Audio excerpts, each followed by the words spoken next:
أعوذ بالله من الشيطان الرجيم بسم الله الرحمن الرحيم أن اقذفيه في التابوت فاقذفيه في اليم فليلقه اليم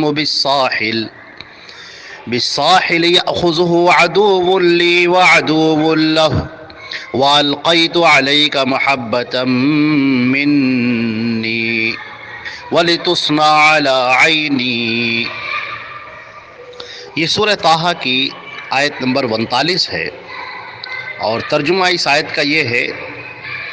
کہ تم اس کو تابوت میں ڈال دو اور پھر اس تابوت کو دریا میں ڈال دو، اور دریا اسے ساحل پر ڈال دے گا، جس کو میرا دشمن اور اس کا دشمن اسے اٹھا لے گا، اور میں نے اپنی طرف سے تمہارے لیے محبت ڈال دی،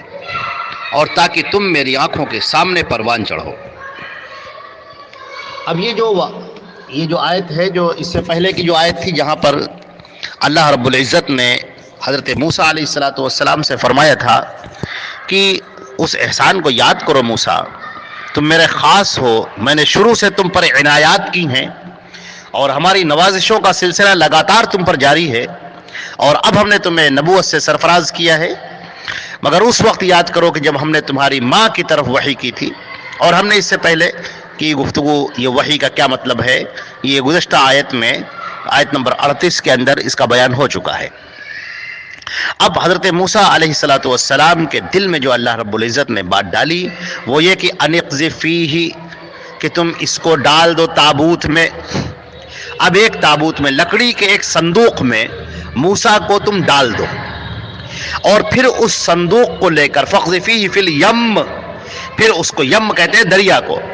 پھر تم اس صندوق کو دریا میں ڈال دینا۔ یعنی موسیٰ کو جو ابھی پیدا ہوئے ہیں، تولد ہوئے ہیں، موسیٰ کو تم رکھو تابوت میں، ایک صندوق میں، لکڑی کے ایک بنے ہوئے صندوق میں، اور لکڑی کے اس صندوق کو تم دریا میں ڈال دو۔ پھر کیا ہوگا؟ فَلْيُلْقِهِ الْيَمُّ بِالسَّاحِلِ، تو یہ جو دریا ہے، یہ دریا ہمارے حکم سے چلتا ہے، ہماری فرما روائی ہے، اس پر ہر شے پر ہماری فرما روائی ہے۔ یہ دریا اس صندوق کو ساحل پر جا کر ڈال دے گی، اور پھر اس کو وہ لے لے گا، اس صندوق کو وہ اٹھائے گا جو میرا بھی دشمن ہے اور اس کا بھی دشمن ہے۔ یہاں پر یہ کیوں فرمایا گیا کہ جو میرا بھی دشمن ہے اور اس کا دشمن ہے؟ چونکہ فرعون اس کو اٹھانے والا ہے، اور فرعون اللہ رب العزت کے ساتھ کفر کر رہا ہے، بلکہ وہ انا ربکم الاعلی کہتا ہے، میں تمہارا سب سے بڑا رب ہوں، کفر کر رہا ہے، اور اللہ رب العزت کے ساتھ وہ شرک کر رہا ہے، خدائی کا دعوے دار ہے، اور انتہائی سرکش ہے، اللہ کا نافرمان ہے، اور بہت بڑا مجرم ہے وہ، تو وہ تو اللہ کے ساتھ وہ دشمنی کر رہا ہے۔ اور یہاں پر فرمایا گیا کہ یہ موسیٰ کا بھی جو دشمن ہے، موسیٰ کا دشمن اس معنی میں ہے کہ وہ پورے بنی اسرائیل کا دشمن ہے، اور تمام بنی اسرائیل کو وہ یہ چاہتا ہے کہ ان کے بچوں کو، جو بھی نو مولود بچے ہوں، ان کو وہ قتل کروا دے اور انہیں ختم کر دے، تاکہ اس کی سلطنت پر کوئی آنچ نہ آئے۔ لہذا وہ موسیٰ کو جب دیکھے گا تو اس کو، اگرچہ وہ اس کا دشمن ہے، لیکن ہمارا کرنا ایسا ہوگا کہ وہ اس کو پالے گا۔ دیکھیے اب اللہ رب العزت نے اس کی جو تدبیر فرمائی، وَأَلْقَيْتُ عَلَيْكَ مَحَبَّةً مِّنِّي، اور اے موسیٰ ہم نے اپنی طرف سے تمہارے لیے محبت ڈال دی لوگوں کے دلوں میں، کہ تمہیں جو بھی دیکھتا تم پر فریفتہ ہو جاتا، من موہنی سی صورت تمہاری، وہ دیکھ کر لوگ بالکل تمہاری محبت میں گرفتار ہو جاتے اور کہتے کتنا پیارا بچہ ہے، کتنا عمدہ بچہ ہے، کتنا منموہک بچہ ہے یہ۔ چنانچہ وہ میں نے اپنی طرف سے محبت ڈالی۔ یہ محبت کیا ہے؟ یہ وہ محبت ہے جو اللہ رب العزت ڈالتا ہے اور بلا اسباب ڈالتا ہے، وہ دلوں کے اندر محبت پیدا کر دیتا ہے۔ دل اللہ کے قبضے میں ہے، القلب بین اصبع الرحمن یصرف بها کیف یشاء، کہ جو قلوب ہیں وہ رحمان کی دو انگلیوں کے درمیان ہیں، وہ ان کو جیسا چاہتا ہے الٹتا پھیرتا رہتا ہے۔ اسی لیے نبی کریم صلی اللہ علیہ وسلم بار بار دعا فرماتے تھے، اللہم صرف قلبی علی طاعتک، اے میرے پروردگار میرے دل کو اپنی طاعت کی طرف پھیر دے۔ یہ دل یہ اللہ کے قبضے میں ہے،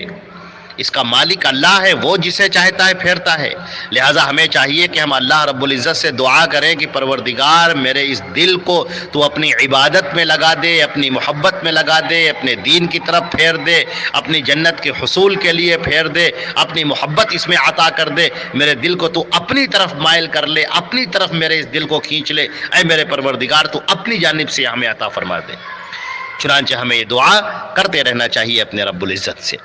چنانچہ یہاں پر اللہ رب العزت نے فرمایا وَأَلْقَيْتُ عَلَيْكَ مَحَبَّةً مِّنِّي، میں نے اپنی طرف سے تمہارے لیے محبت ڈال دی،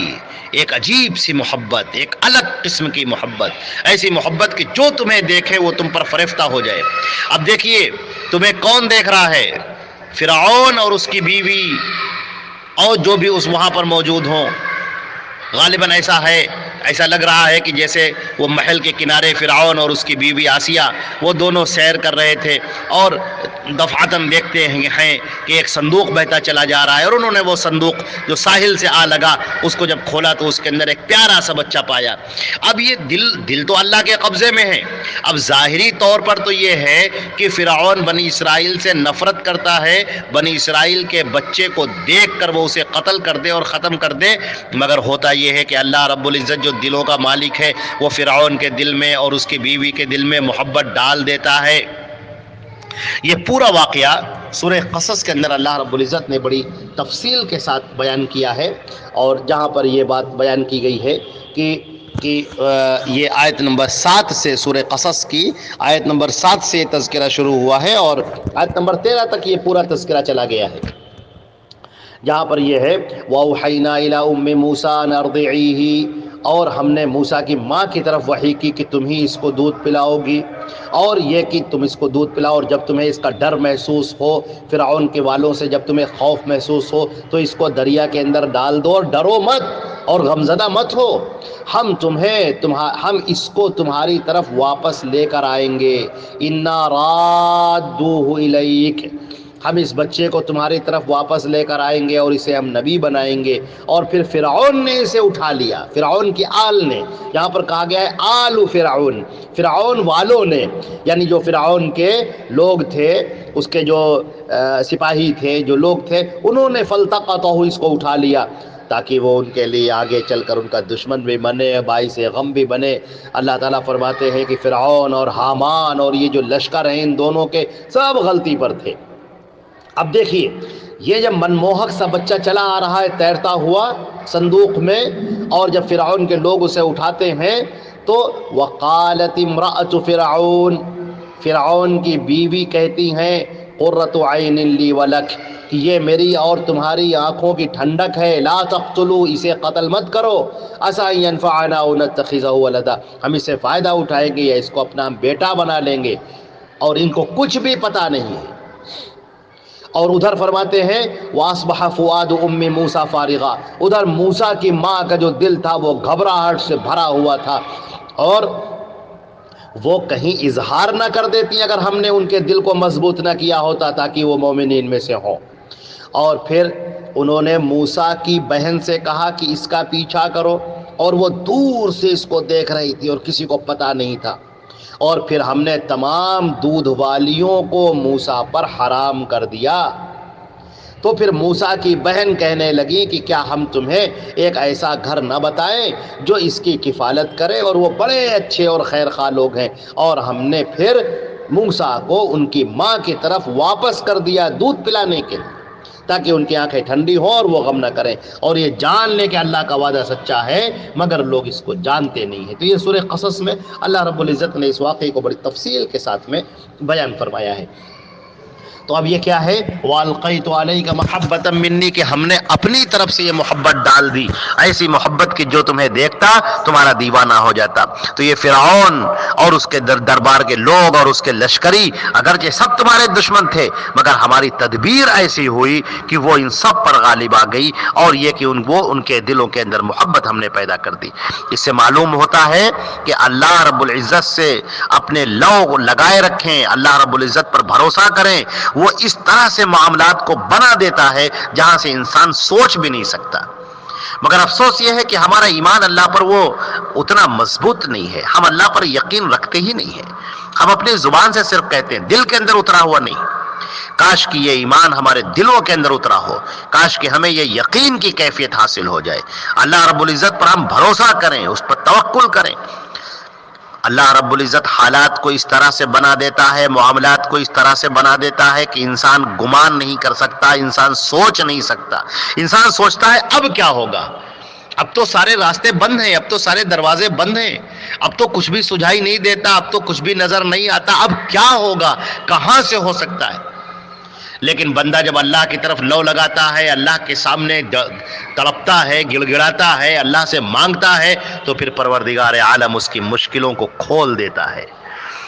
اور اس کے سامنے ایسے پہلو روشن کر دیتا ہے، ایسی چیزیں اس کے سامنے پیش کر دیتا ہے کہ بندہ سوچتا ہے کہ پروردگار یہ آپ ہی کی حکمت اور تدبیر ہے، ورنہ یہ تو ناممکن تھا۔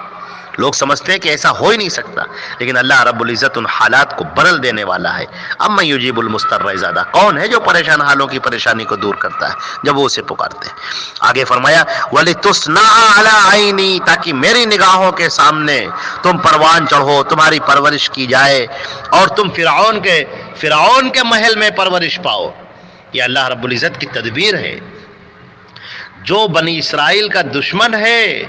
اسی کے محل کے اندر حضرت موسیٰ علیہ السلام پروان چڑھ رہے ہیں، شہزادوں کی طرح، شہزادوں کی مانند پروان چڑھ رہے ہیں۔ اور آگے چل کر یہ پورا قصہ آتا ہے، ابھی ہم نے بیان بھی کیا سورہ قصص میں کہ دودھ والیوں کو ہم نے ان پر حرام کر دیا، اور پھر فرعون نے ڈھونڈا کوئی دودھ پلانے والی ہو، تو پھر وہ کوئی اور نہیں ملی، وہ موسیٰ کی ماں ملی، اور بچے کو موسیٰ کی ماں کو دیا کہ تم اسے دودھ پلاؤ اور ہم تمہیں اس کا وظیفہ دیں گے، سرکاری خرچے پر ہم اس کو تم پروان چڑھاؤ۔ تو اللہ کی تدبیر آپ دیکھیے، وہاں سے راستے اللہ بنا دیتا ہے جہاں سے کوئی راستے ہوتے ہی نہیں ہیں، جہاں سے ہماری نگاہیں بند ہو جاتی ہیں، ہماری سوچ بند ہو جاتی ہے، وہاں سے اللہ رب العزت کی تدبیریں اور اس کی حکمت شروع ہوتی ہے۔ اللہ رب العزت ہمیں اور آپ کو اس یقین کو عطا فرمائے، اپنی ذات سے وابستہ فرمائے۔ والسلام علیکم ورحمۃ اللہ وبرکاتہ۔